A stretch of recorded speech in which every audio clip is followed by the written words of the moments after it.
We're going to learn how to write names and formulas for binary ionic compounds that contain transition metals. Yesterday we learned how to write it from binary compounds consisting of only main group elements, which is relatively easy. We know that ionic compounds form when ions combine in a ratio that gives no net charge.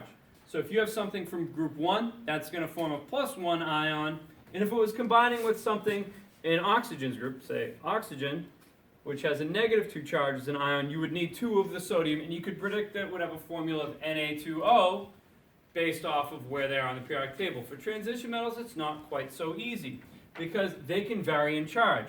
We would call them multivalent cations, as it's possible for them to form different charges as ions. So here are a couple examples, and these don't include all of them. Most of the multivalent cations are considered to be transition metals found in the D block of the periodic table, but some of the poor metals function the same way. For example, tin and lead can both form multiple charges. So what we need to do is use a Roman numeral to indicate the charge of the metal.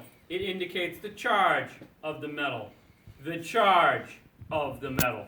Not how many there are in the formula. Let's just make that clear. So, examples of going from the name to the formula. Cobalt can be either +2 or +3, as shown right here on this table.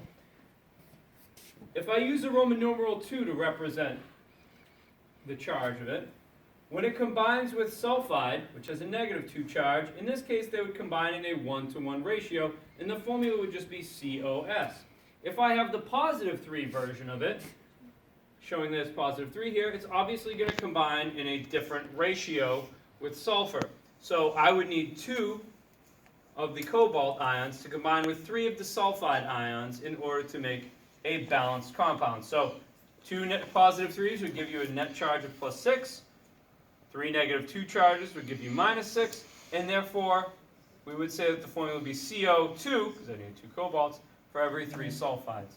The only other thing you're going to have to be able to do is go in the other direction, where if I give you the formula, you need to be able to determine the name. So, if I have PbO2, which is lead something oxide, we have to determine what the Roman numeral would be.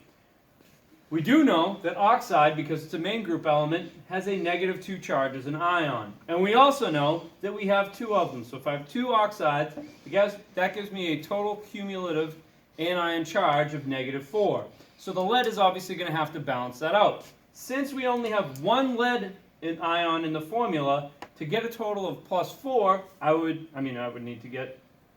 only need 1 of them, and it would be +4, and that would balance out the charges so that I have a net charge of 0. So then we could say that the name of this would be lead, Roman numeral 4, oxide. And if we weren't given this, we wouldn't know what the formula would be. Since lead can either be +2 or +4, it could be one of 2 possible compounds. To make it clear as to which one we're referring to with the name, we need the Roman numeral. Keep it clean, keep it safe.